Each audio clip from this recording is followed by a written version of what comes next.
Bueno, muy bien, estamos de regreso en nuestro Masterclass 2020, ya para cerrar con broche de oro este gran evento de 2 días en el que hemos vinculado a todos los continentes, toda la gente que está interesada en el tema del crédito, de las cobranzas, las finanzas, todo, organizado por la revista Ciclo de Riesgo. Muy bien, gestionando personas en home office, la óptica del supervisado y del supervisor. Es una óptica bien especial y para ello tenemos como invitado también a José Fernando Durán Gutiérrez, agradeciéndole a él su permanencia con nosotros. José es estratega y ejecutor de programas comerciales y de mercadeo en el sector bancario, ocupando cargos de primer nivel, siempre en varias entidades. Se desempeñó, entre otros, como vicepresidente del Banco Pichincha en Colombia. También fue gerente de soluciones comerciales del Banco Colpatria. Ha sido miembro de diferentes juntas directivas, como la de Visa, Credibanco, Redeban, Mastercard, ACH Colombia y capitalizadora Colmena. Ha sido también catedrático de la Universidad de los Andes, entre otras, y panelista invitado en diferentes conferencias y foros. Fue vicepresidente comercial del Banco Caja Social y actualmente es el gerente general de CIC Services BPO. Es un honor contar con su presencia y con su colaboración. Le damos entonces la bienvenida en este momento al Masterclass 2020 a José Fernando Durán Gutiérrez. Adelante. Bueno, muy buenas tardes a todos. Me alegra mucho tener la oportunidad de decir las últimas palabras en este foro, porque creo que hemos tenido oportunidad en estos 2 días de escuchar una visión muy técnica, muy cierta, muy realista y muy concreta de lo que nos está pasando y lo que nos va a seguir pasando. Quiero saludar de manera muy especial a las personas que siguen conectadas con nosotros. Los felicito por haber tenido la oportunidad de escuchar las diferentes conferencias que estuvimos acá. A Beatriz Villa y a la revista Ciclo de Riesgo, ustedes saben que para mí siempre será un honor y un placer acompañarlos, como lo he hecho desde el momento en que se fundó la revista. Y para 6C Services, la entidad que gerencio hoy en día, es un gusto poder patrocinar este tipo de eventos. Quiero felicitar muy especialmente a la gran cantidad de panelistas y conferencistas que me antecedieron. Creo que todos salimos después de estos 2 días con una visión muy clara de lo que estamos haciendo, de lo que tenemos que hacer, de lo que nos deparan los próximos días. Hoy quise cerrar esta última conferencia con una visión un poquito diferente. Creo que hemos visto gran cantidad de temas técnicos, gran cantidad de modelos, gran cantidad de sugerencias y de mejores prácticas que seguramente serán muy, muy apropiadas para la gestión de cada uno de nosotros. Pero yo me voy a centrar unos minutos, los últimos 10 o 15 minutos de este foro, me voy a centrar un poco en las personas, de tal manera que pues es una conferencia un poco distinta a todas las que hemos tenido, pero creo que era bueno cerrar con una temática un poco diferente. Juan, adelante. Lo primero que quisiera decirles a todos es que, sin duda alguna, todos acabamos de ser sorprendidos en los últimos meses. Para todos, lo que estamos viviendo es una experiencia nueva y sorpresiva. Y averiguando un poco respecto a qué es la sorpresa no es más que una emoción, pero es una emoción que tiene dos características. La primera característica es que es una emoción que no dura mucho. Por lo tanto, toca reaccionar muy rápido cuando uno es sorprendido. Y eso lo que nos ha llevado a todos es a desarrollar la competencia que ha venido haciendo boga en todos los ámbitos organizacionales, que es el inmediatismo, ¿sí? No quiero recordar todo lo que nos han contado hoy de la velocidad con la que tuvimos que cambiar después de haber sido sorprendidos. Pero también la sorpresa es una emoción muy neutra. No es una negación, no es una sorpresa, no es una emoción ni positiva ni negativa, ¿sí? Pero sí rápidamente desencadena otras emociones. emociones que pueden ser positivas, alegría, o emociones que pueden ser negativas, tristeza, miedo, o lo que normalmente genera una sorpresa, que es incertidumbre. Pero lo claro es que la mayor característica de una sorpresa es que desencadena inmediatamente nuevas formas de comportarse. En un artículo que tuve oportunidad de leer, decían que una sorpresa es la mejor forma de hacerle control alt delete, reiniciar la mente de una persona para cambiar radicalmente su forma de pensar y por lo tanto su forma de actuar. Entonces, lo primero que podemos sacar como conclusión es que gracias a que nos sorprendimos, logramos un nivel de aprendizaje mucho más rápido de nuevas formas de comportarnos. Juan, no hubo tiempo de adaptarse al cambio, ¿sí? Uno habla mucho sobre el cambio y sobre la resistencia al cambio y sobre lo que hay que hacer para adaptarse al cambio, pero aquí no hubo tiempo. Muchos de ustedes, como nos pasó a nosotros en la compañía, ¿sí? En menos de 24 horas teníamos cientos de personas desarrollando una nueva forma de trabajar, adaptándonos muy rápidamente a una tecnología. No tuvimos tiempo ni siquiera de pensar si estábamos de acuerdo con el cambio o no. Y cuando a uno le pasa eso, pues lo único que le sucede es que empiezan unos niveles muy altos de ansiedad.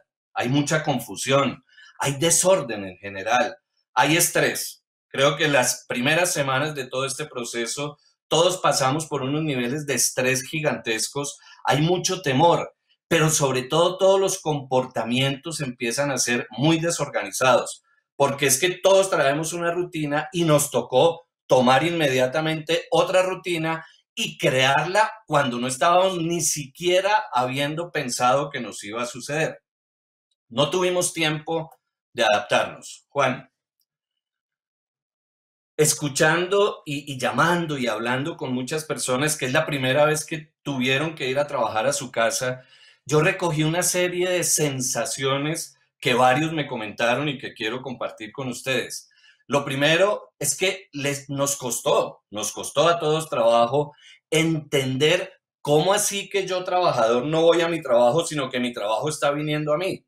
E inmediatamente empezamos a sentir una sensación de abono, de abandono, de aislamiento, empezamos a sentir susto, empezamos a sentirnos incómodos, ¿sí? Igualmente nos empezaron a surgir unas dudas gigantescas de cómo me voy a comunicar yo con mi empresa, con mis jefes, con mis amigos, con mis compañeros, cómo me van a seguir dando las instrucciones o cómo las voy a seguir dando. Empezamos a sentir una dificultad muy compleja de separar el trabajo de la rutina familiar en la que tenemos que vivir. Y miren, creo que todos ustedes, los que amablemente me están escuchando, y yo y todos, ¿sí? Creo que no hay nadie que haya dicho que trabajar en casa tiene mucho más trabajo y lo mantiene a uno mucho más ocupado que trabajar en la oficina. Es que unos psicólogos han estado estudiando un concepto que se llama la tendencia a la autoexplotación, ¿sí? Y es esa dificultad que nos da cuando estamos en casa de desconectarnos del trabajo. Y como nos da tanta dificultad y estamos acostumbrados nos está pasando todo lo que acabo de mencionar, pues se siente más cansancio, ¿sí? Se duerme mucho menos. Los primeros días y las primeras semanas hubo unos niveles generalizados de insomnio muy grandes, ¿sí? Se trabaja mucho más y se duerme menos. Esas fueron como las primeras reacciones que logramos captar de varios cientos de personas que estuvimos entrevistando para saber cómo se sintieron cuando llegaban a su casa, cómo supervisados. Pero también, Juan, los que supervisamos también empezamos en los primeros días a sentirnos un poco inquietos, ¿sí? La primera sensación que tuvimos fue una sensación de desconfianza. Este se me va a volar, este no va a hacer la tarea, este no se me va a conectar. Muchas dudas, mucho temor a que nos estuvieran haciendo trampa, a que no cumplían con unos horarios de trabajo. En general, los supervisados empezaron a encontrar una gran dificultad para supervisar, para comunicar instrucciones, porque es que están acostumbrados y estamos acostumbrados a tener la gente al frente, a tenerla al lado, a poderle expresar verbal y no verbalmente las instrucciones que estamos dando. Pero cuando la comunicación es tan atomizada y no tengo el contacto directo con la persona, pues entonces empiezo a sentirme muy nervioso y muy desorientado. Entonces esos primeros días, esas primeras 2 semanas de marzo aquí en Colombia, para supervisados y para supervisores, generaron unas emociones muy complejas.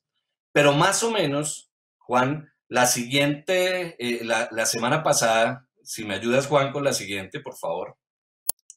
La semana pasada estuvimos mirando un poco otra vez y haciendo una serie de entrevistas y de encuestas con un grupo de personas que han estado trabajando en su casa y 3 meses después de haber vivido ese primer caos emocional que acabo de mencionar, nos empezamos a encontrar a la gente de una forma muy distinta. Lo primero, seguramente ustedes lo han hecho, la empresa que gerenciamos nosotros, como ustedes saben, es un contact center, tiene una operación muy amplia de personas haciendo y recibiendo llamadas y nos empezamos a encontrar unos niveles de conectividad supremamente altos. El tiempo al aire que ha estado la gente, las pérdidas de tiempo, las caídas que estábamos esperando que fueran muy grandes por problemas de red, se nos empezaron a desaparecer. Pero también, y creo que todos deben compartirlo conmigo porque no debemos ser un caso especial, la productividad en general se ha incrementado y la gente ha empezado a desarrollar un profundo sentido de responsabilidad y se han empezado a desarrollar competencias que siempre hubiéramos querido que nuestra gente las tuviera y que seguramente hemos invertido en seminarios, en charlas, en coach, pero los equipos de trabajo nuestros y seguramente los de ustedes que están en su casa siendo supervisados por ustedes, empezaron a desarrollar una habilidad de autogestión muy grande. Ampliaron tremendamente su capacidad de adaptación. La organización en su trabajo ahora es mucho más grande. Generaron una mayor capacidad de resolver problemas solo porque no tiene al lado al jefe que tiene que estarle preguntando todo el día ¿y qué hago con esto? ¿Y qué hago con esto? ¿Y cómo me muevo acá? Y además, en general hemos encontrado que todos han logrado organizar sus propias rutinas, rutinas con horarios claros de trabajo, pero rutinas también con horarios de descanso, con manejo de espacios familiares, generando las pausas que deben hacerse. Entonces, las emociones y los comportamientos de las personas 3 meses después, pues se han ido modificando. Dice uno de los más populares formas de expresar esto, que los seres humanos nos vamos adaptando muy rápidamente a cualquier circunstancia y esto no es nada diferente. Pero ustedes y nosotros los que supervisamos, también 3 meses después, sí, Juan, está bien, gracias, también 3 meses después estamos viendo otra cosa. Qué trabajo tan impresionante el que cuesta desarrollar en los líderes y en los supervisores la habilidad del empoderamiento. Y hoy estamos viendo supervisores que han sido capaces de empoderar a su gente. Les tocó hacerlo, ¿sí? Y lo están haciendo bastante bien, pero sobre todo se empezó a desarrollar un sentimiento de confianza en la gente. Así como los primeros días todos decíamos, no, este no me va a cumplir, este no lo va a hacer, este se me va a escapar, este no se va, ¿sí? Hoy en día se ha desarrollado un mayor nivel de confianza por la gente que está haciendo trabajo en casa. Y eso a nosotros los supervisores nos va incrementando nuestro nivel de seguridad y nos permite volver a pensar en estrategia y no en tácticas operativas de cómo conectar 1000 personas fuera de la oficina. Ya volvemos al rol normal de supervisión porque ya superamos esas barreras de desconfianza, de duda, de temor, volvemos a estar seguros y por lo tanto nosotros mismos tenemos una mucho mayor capacidad de organización de nuestro trabajo y sobre todo se ha desarrollado una habilidad en la gente para comunicar instrucciones grandísima. Y tal vez lo que más nos ha llamado la atención haciendo estos estudios respecto a los supervisores es que nuestros supervisores, y seguramente, insisto, los de muchos de los que estamos acá, están muy orientados a los procesos y siempre hemos querido que se orienten un poco más hacia el resultado. Y hoy en día los encontramos mucho más orientados al resultado que a entender procesos y procesos, lo cual definitivamente es una habilidad adicional que se ha desarrollado. Entonces, Juan, nos preguntaríamos, bueno, ¿y cómo se logró eso? ¿Cómo en 3 meses se logró eso? Y yo he recogido unos 6 o 7 tips que quiero compartir con ustedes de cómo se ha ido logrando este cambio en la gente, porque no solo es que el ser humano se adapta a cualquier cosa que le pase, ¿sí? Detrás de esto hay acciones concretas que hay que ir desarrollando estratégicamente para lograrlo. Primero, la tecnología. Y yo creo que llevamos 48 horas con una inmensa dosis de tecnología como para que entre yo a hablar mucho más de tecnología ahorita. Pero el tema de la tecnología es generarle a la gente la tranquilidad de mostrarle que lo que está haciendo le funciona, ¿sí? Que su conexión le funciona, que la VPN le funciona, que el equipo que le entregamos le funciona. Ese es un primer punto en el que hay que trabajar y eso es parte de lo que ha hecho que esos sentimientos cambien. Segundo, yo creo que es muy importante estarle recordando a la gente que no estamos en una situación de caos. Enviarle mensajes de normalidad permanente. Si a la mente de las personas, además de una sorpresa y de un cambio inesperado, le llega una sensación de caos permanente, no podríamos haber logrado nada de lo que hasta ahora hemos logrado.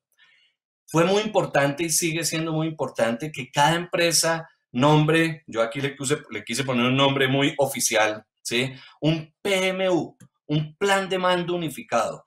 Esta situación coyuntural que estamos viviendo a todos nos ha puesto a cambiar muchas cosas al tiempo, pero no podemos estar 25 o 30 personas dando instrucciones. Hay que concentrar en cada empresa 1 o 2 personas que vayan tomando las decisiones. Los demás lideren ese proceso de ejecución o simplemente ejecútenlo.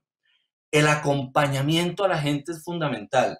El acompañamiento desde varios puntos de vista, no solo el acompañamiento técnico y el acompañamiento formal de estarle mostrando los resultados y de estarle haciendo el seguimiento a su gestión, no. Otro tipo de acompañamientos, como por ejemplo, compartir con la gente todo lo que se pueda alrededor de posturas corporales, alrededor de pausas activas, capacitaciones en ergonomía, ¿sí?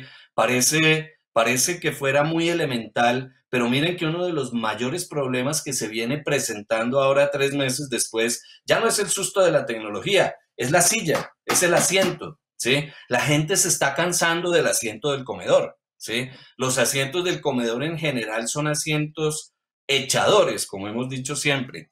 Entonces, darles una orientación de cómo hacer ergonómica la gestión que están haciendo. Es muy importante invitarlos a que creen rutinas, ¿sí? Explicarles cómo crear rutinas y sobre todo, y conozco varias empresas, hay un grupo económico que tiene unos 10,000 empleados más o menos, que abrió una línea y de esos 10,000 tiene 8,500 trabajando en su casa y abrió una línea solo de apoyo psicológico, ¿sí? Las llamadas que ha recibido en esa línea superan las 1,500 personas. 1,500 personas que pues claro, puede suceder el encierro, la tensión de no poder estar con su gente. Hay diferentes circunstancias que empiezan a generar la necesidad de apoyo psicológico. Pero no solamente es eso lo que se logra, ¿sí? Adicionalmente, hay que entrar a entender la supervisión en lo que yo llamo su máxima expresión, ¿sí? Es el acompañamiento que tengo que hacerle yo a las personas, ¿sí? No solo, insisto, es fundamental, no lo estoy de ninguna manera menospreciando, pero no solo es la tecnología, es un seguimiento minucioso a la gestión, es la presencia permanente del supervisor, ¿sí? El supervisor no se puede alejar de la gente. Si la gente pierde sentido de pertenencia con su compañía, ¿sí? Se va a empezar a sentir nuevamente, como hace 3 meses, aislada, abandonada, temerosa. La presencia permanente del supervisor, la retroalimentación en su énfasis más positivo, ¿sí? Nosotros todos tenemos mucho la tendencia a confundir dos palabras que ciertamente no son sinónimos, sino antónimos, y es la retroalimentación con el regaño. No, la retroalimentación es un proceso constructivo y positivo, que este es el mejor momento para estarlo haciendo y lograr motivar a nuestra gente allá.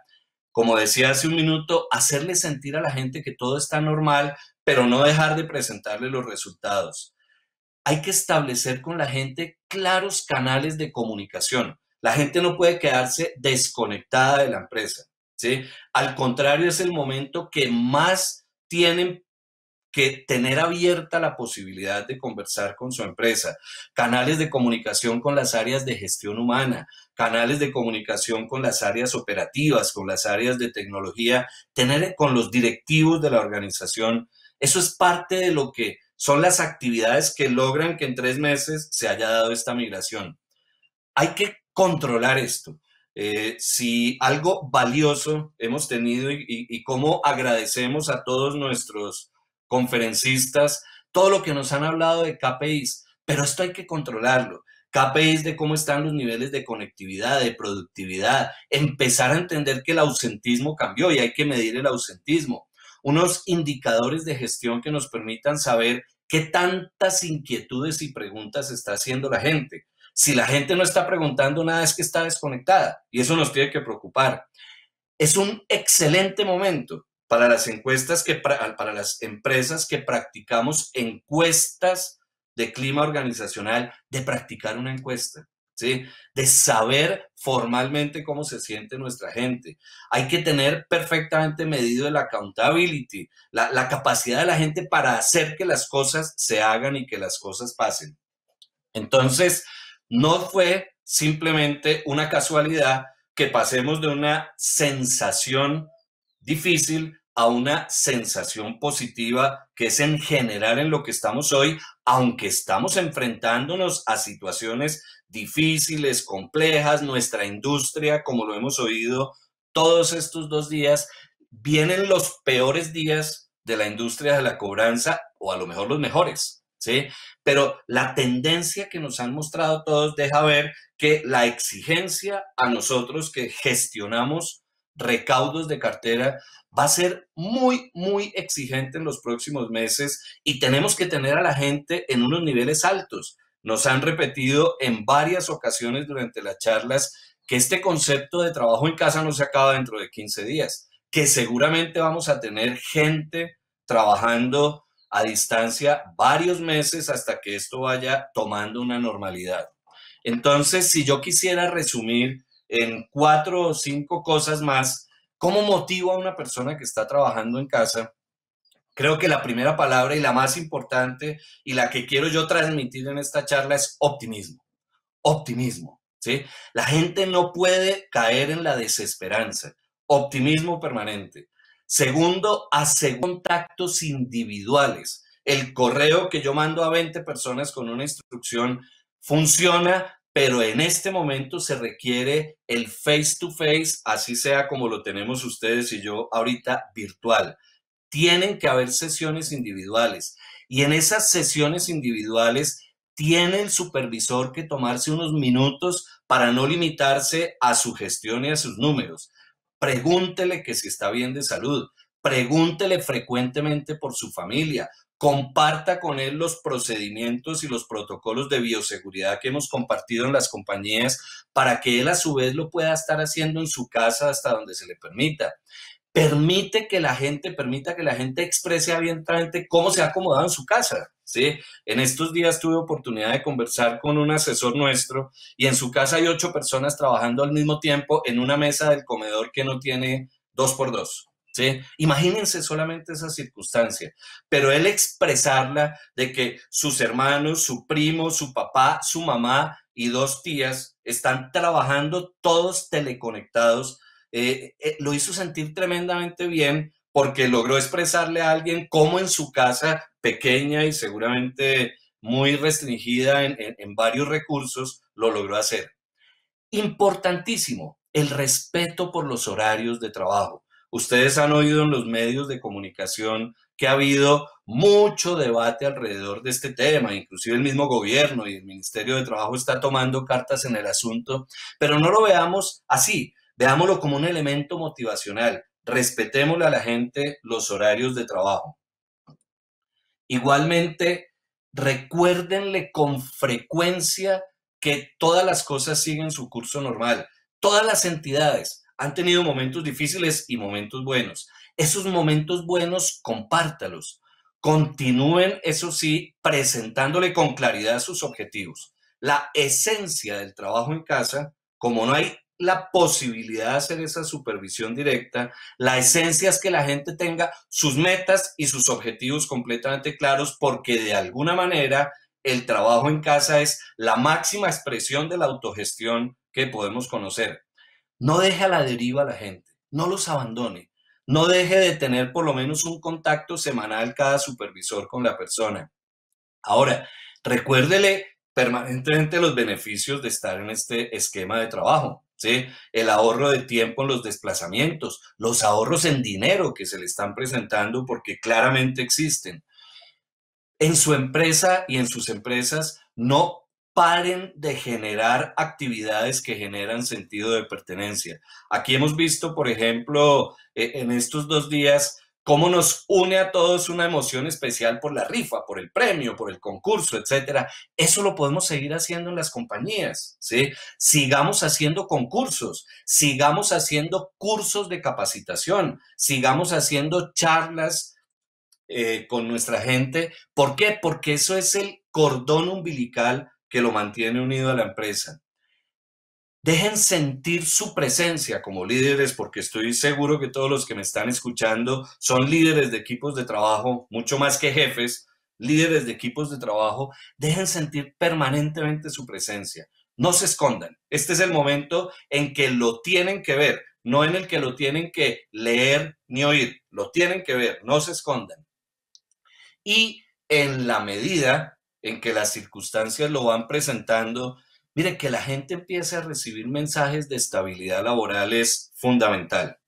Muy bien, mi propuesta era tener 15 minutos, Juan, si nos regalas la última. Y yo entonces quiero dejar simplemente una conclusión, ¿sí? Muy sencilla, una frase que me salió facilísimo cuando la escribí. Mientras algunos están sumidos en el caos y en la indecisión, otros, y esos otros estoy completamente seguro que son ustedes y yo, continuamos nuestro camino exitosamente. Esta situación no nos ha generado dificultad, nos ha generado éxito. Seguimos avanzando con mucho optimismo. Miren, todos hemos visto hoy cómo en 3 meses la capacidad de innovación que ha tenido nuestra industria no la había tenido en los últimos 10 años. Todos seguimos apostando inclusive a hacer inversiones en este momento para poder seguir adelante con lo que nos viene. Todos hemos tenido una capacidad de adecuarnos a las circunstancias inmensas. Todos estamos ya con la mente libre. Ya pasó las primeras semanas de mucho enredo operativo. Todos estamos ya con la mente libre para planear, para pensar, para diseñar estrategia, para proyectarnos. Mientras algunos están sumidos en el caos y en la indecisión, otros, ustedes y yo, continuamos el camino exitosamente, con mucho optimismo y desarrollando habilidades que creíamos difíciles de obtener. Empiecen a reconocer que ustedes y sus equipos han desarrollado competencias, habilidades que no teníamos y que nos tocó desarrollarlas cuando menos pensábamos. De tal manera que el mensaje final de esto es, estamos en una industria compleja, estamos en una industria retadora, especialmente en lo que viene de aquí para adelante, pero tenemos todo para hacerlo. No bajemos la guardia en cuidar a nuestros equipos de trabajo, en cuidar a nuestras personas y sobre todo en transmitir perfectamente y permanentemente que no hay caos, no hay caos. Optimismo, porque si no lo logramos así, no vamos a poder enfrentar los difíciles días que nos vienen. Nuevamente agradezco a todos ustedes que hayan tomado el tiempo para escuchar esta última charla, un mensaje final que estoy seguro que todos quisiéramos estar seguros que nos iba a llegar en algún momento. Unas espectaculares conferencias hoy, Beatriz y todo el equipo de Ciclo de Riesgo. ¿Cómo les agradecemos que en medio de estas circunstancias nos compartan tantas mejores prácticas y tanta innovación que se está dando en la industria, que es la que nos va a garantizar un futuro muy exitoso? Muchas gracias a todos, muchas gracias por su asistencia a este par de días, gracias a Ciclo de Riesgo por la invitación y un saludo y una muy buena tarde para todos. José Fernando, es tan interesante su intervención que tenemos una pregunta para que por favor nos la responda. Y dice así, ¿cómo están, gracias José Fernando, cómo están manejando las capacitaciones en esta modalidad home office? ¿Y en qué temáticas puntualmente se están enfocando para, además de asegurar el conocimiento y las habilidades que requieren los asesores, minimizar la sensación de incertidumbre generalizada que genera el aislamiento? Nadie mejor para responder esta pregunta, José Fernando. Y además es una pregunta tremendamente interesante. Muchas gracias al que la formuló. Yo creo que todos, de alguna manera, veníamos poco a poco desarrollando también modelos de capacitación virtual que permitieran que nuestra gente pudiera autocapacitarse. Al igual que nos pasó con la conexión con la VPN, con montar toda nuestra tecnología para que desde sus casas pudiera la gente accesar, lo mismo ha pasado con la capacitación, ¿sí? Hoy en día hemos logrado desarrollar modelos de capacitación virtual tremendamente interesantes que tienen que tener la característica de no ser muy largos, ¿sí? Tienen que ser temas muy concretos, muy puntuales. Hay dos enfoques que ha tenido la capacitación. Uno, estar capacitando permanentemente en la función y en la labor que tienen que desarrollar, capacitando en producto, capacitando en guiones, capacitando en lo que tenga que hacerse de la operación diaria. Pero también es un muy buen momento para enfocar las capacitaciones en charlas de formación, en habilidades de comunicación, en técnicas de liderazgo, en técnicas y en habilidades para poder prestar un mucho mejor servicio, ¿sí? Coger todas esas habilidades blandas en técnicas de autogestión, en técnicas de autoseguimiento, etcétera. No limitarse a que esa capacitación en estos días sea completamente técnica. Y eso, creo que la mejor manera de no generarle a la gente incertidumbre es mostrarle permanentemente en qué está la compañía, mostrarle permanentemente los resultados, estarle mostrando cómo el rumbo de las cosas sigue, compartir las dificultades que se están teniendo con el equipo de trabajo, pero también compartir las soluciones y la forma como se están abordando. Creo que el éxito de esto está en que la gente se mantenga, insisto, con un cordón umbilical perfectamente amarrada a la empresa, que no tenga un solo segundo para que su sentido de pertenencia baje. Muchas gracias por la pregunta. Muy bien, José Fernando, pues nuevamente el tema va creciendo, va despertando el interés. Hay una nueva pregunta y dice así, José Fernando, ¿cómo manejar esas situaciones familiares de cada trabajador que se originaron precisamente a raíz del COVID? Dice, ¿cómo el cuidado de los hijos o la pérdida del empleo de la pareja? Tema delicado, José Fernando. Es muy cierto y creo que pues hemos visto en los medios de comunicación mucha información que expertos mucho mejores que yo han hecho. Pero yo creo que la mejor manera para esto es, insisto, ayudarle a la gente a crear rutinas, ¿sí?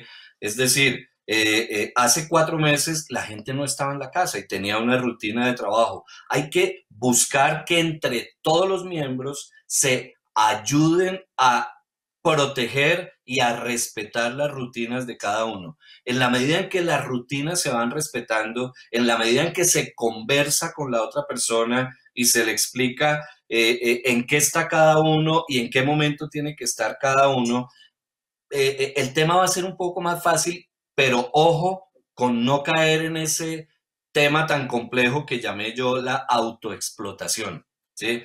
Nosotros nos conectamos acá en nuestro computador y queremos estar trabajando, si es posible, las 24 horas, ¿sí? Y eso es el peor error que puede haber. Hay que parar la gestión, hay que respetar, igualmente como se respetan los horarios de trabajo, respetar el resto de rutinas de la casa, respetar el tema con los hijos. Muy bien. Perfecto, José Fernando. Una nueva inquietud. Va creciendo, hay diferentes aristas y diferentes puntas que tiene este tema. La pregunta es de Germán Tarazona de Ban Compartir y dice, ¿qué hacer, José Fernando, con aquel funcionario que se resiste a este cambio? Germán, gusto en saludarte y muchas gracias por la pregunta. Yo creo que el cambio en general siempre va a tener el mismo proceso, ¿sí? Cuando hay un cambio, la mente de las personas tiene dos opciones, o aceptarlo o no aceptarlo. Si lo acepta, el problema está solucionado. Si no lo acepta, hay una sola acción que hay que desarrollar y que nos corresponde a los líderes y a los supervisores, y es explicar las razones y el porqué del cambio.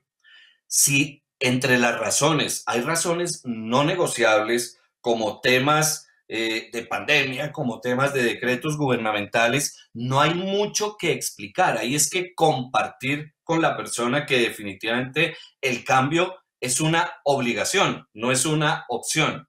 Si después de ese proceso de explicación aún no hay, no hay una aceptación de ese cambio, pues yo creo que ya se vuelve el tema un poco más difícil y toca empezar a pensar en otro tipo de acciones, a lo mejor de tipo administrativo, porque no nos podemos quedar tampoco en medio de una dificultad muy complicada con gente que definitivamente no acepta que estamos en una absoluta y totalmente diferente realidad que ni siquiera se nos ocurría hace 4 meses que pudiera pasar. Gracias, Germán, por la pregunta. Muy bien, José Fernando, una nueva inquietud, siguiendo pues con estas interesantes preguntas que nos llegan. En este caso es de publicar, nos escribe Jonathan Zapata y pregunta, ¿cuál es la mejor forma de motivar a los empleados en pro de sus funciones de recuperación de cartera? Monetaria, en especie, en tiempo. Gracias, Jonathan, y buenas tardes para ti.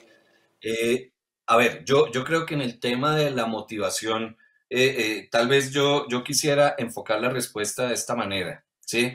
Uno siempre ha pensado que la motivación es algo que viene de afuera hacia adentro.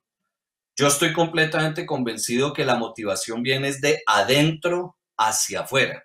Es decir, no es que a mí algo que está afuera me motive, sino que alguien que está afuera tiene que ser capaz de generar en mi interior algo que detone ese concepto de motivación.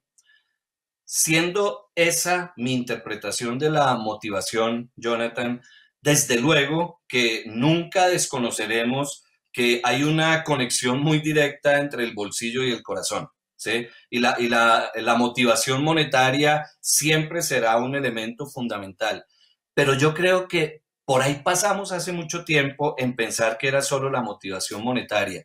En este momento, la motivación, los elementos de motivación que no son exactamente monetarios, toman un carácter muy importante y parecería que fuera muy complejo, pero yo creo que son actividades muy simples. Me remito a algo que mencionaba hace un minuto, una llamada a una persona, a su casa, de su supervisor, solo a preguntarle, óyeme, ¿tu familia está todo bien? Y cuéntame cuántas personas están trabajando en tu casa, cómo se acomodaron, tú dónde estás trabajando. Lo hice hace un par de días con una asesora nuestra, ¿sí?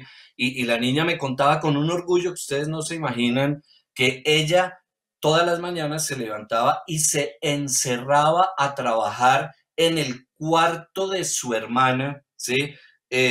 con el computador encima de la cama y ella sentada en el piso a un lado de la cama y su hermana al otro lado, ¿sí?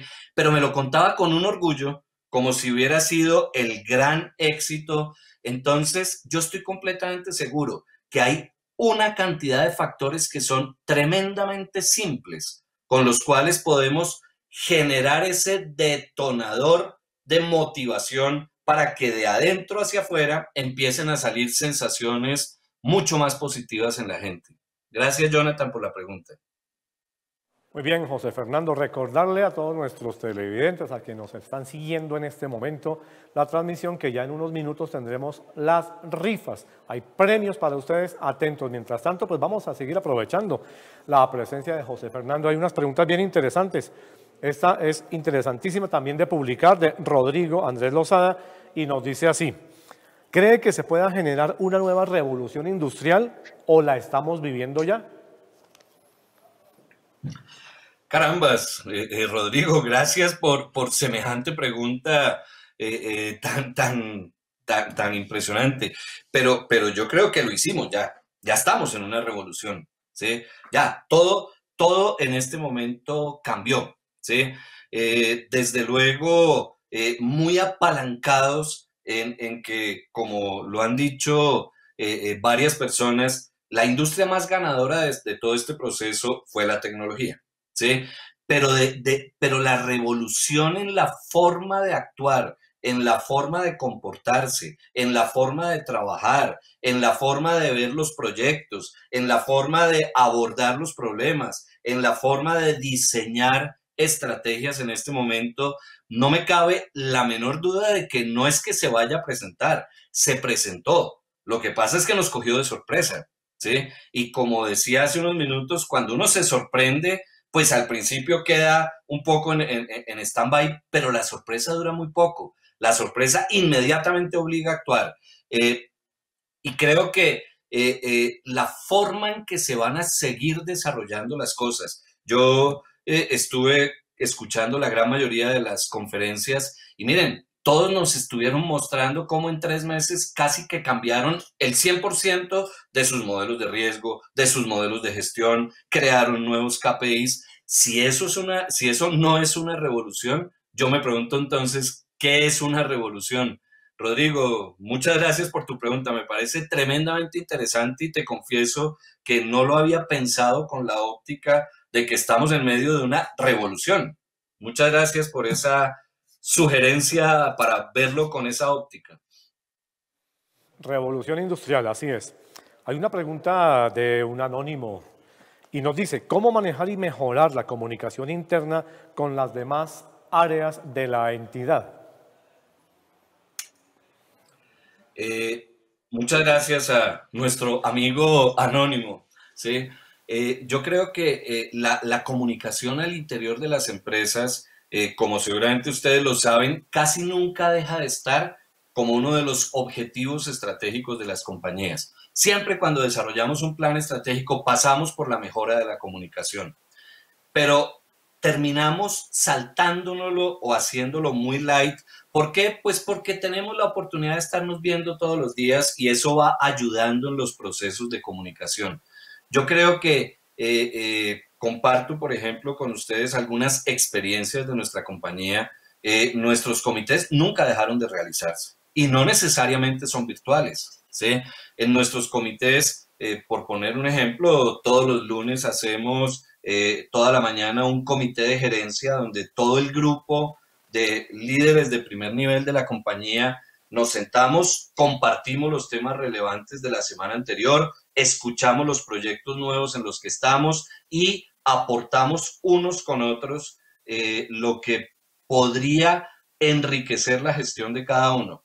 Ese comité no lo hemos hecho ni una sola vez en una reunión en un Team o en un Zoom. Lo estamos haciendo simplemente enviando cada uno sus temas y ustedes no saben cómo los unos y los otros empiezan a retroalimentarse de sus temas aún mucho más de lo que han hecho, de lo que lo hacen presencialmente. Pero lo mismo las comunicaciones hacia abajo, ¿sí? La gente tiene que escuchar a su empresa, tiene que saber qué está pasando, tiene que conocer los resultados. Los grupos primarios deben seguirse haciendo. Y recuerden que un grupo primario es una reunión en la que en la medida de lo posible de lo único que no se habla es de trabajo, ¿sí? Se tocan temas importantes, pero igualmente el gran reto en este momento es lograr generar la comunicación de abajo hacia arriba en las empresas. ¿Cómo hacemos para saber en este momento lo que la gente está pensando? Por eso, encuestas de clima organizacional en este momento. Por eso, reuniones en las cuales se hagan concursos y se le permita a la gente en las premiaciones expresar cómo se está sintiendo, termina fortaleciendo mucho la comunicación interna entre las compañías. También creo que es una oportunidad inmensa que se nos está presentando para fortalecer un tema que en general es muy débil en las organizaciones.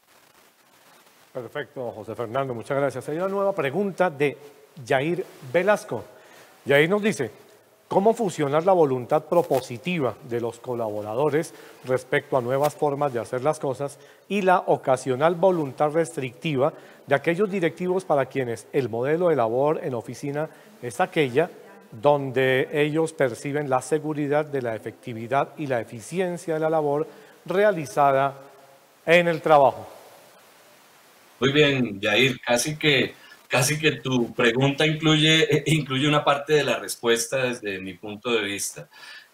Yo creo que este es el mejor momento en esas conversaciones individuales que digo yo que los supervisores tienen que tener con sus equipos de trabajo hasta lo más profundo de la base para escuchar ideas. Siempre tenemos que un buzón de sugerencias, siempre le decimos a la gente que... Pero la verdad, si nos ponemos a mirarlo, ciertamente poco lo hacemos.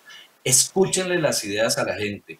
Y si alguna de esas ideas es una idea implementable, háganle saber a quien la propuso y a todo el equipo que se implementó. Eso, utilizo, Yair, tus términos, eso incentiva la voluntad propositiva de los colaboradores. Y lo que tú llamas la voluntad restrictiva del supervisor respecto a la dificultad de no tener a la gente presente, yo creo que en la medida en que los resultados se empiezan a dar, en la medida en que los KPIs dedicados especialmente a medir los temas de home office se empiezan a presentar, como por ejemplo los niveles de conectividad, los niveles de productividad de la gente, la satisfacción de la gente con su propia empresa. Empezar a ver eso con números y con cifras hace que esa persona que está un poco bloqueada frente al concepto del home office vaya ganando lo que mencionaba en la tercera diapositiva: confianza en su gente, seguridad, capacidad de empoderamiento, mayor enfoque hacia los resultados que hacia los procesos. Gracias, Yair, por tu pregunta.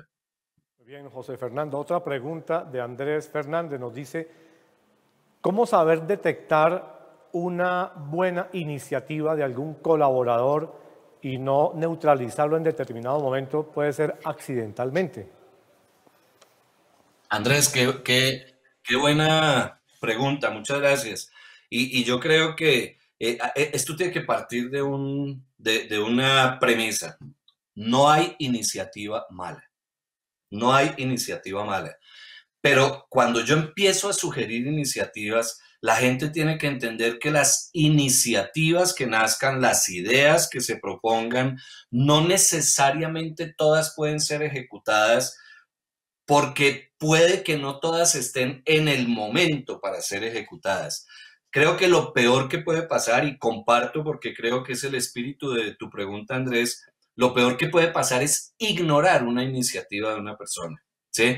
Si por cualquier circunstancia su iniciativa no es viable, financiera, operativa, tecnológicamente, o no es el momento para hacerlo, no debe ser de ninguna manera despreciada, y lo mínimo que va a requerir la persona es una respuesta muy constructiva y muy positiva, diciéndole que sin duda alguna su iniciativa tiene un valor impresionante, que probablemente sea contemplada en una circunstancia diferente o para otro proceso diferente al que la está mirando, pero creo que la respuesta a tu pregunta es que ignorarla es el error más craso que hay, porque me devuelvo a lo que nos decía Jair hace un momento. Eso inmediatamente corta la voluntad propositiva de las personas.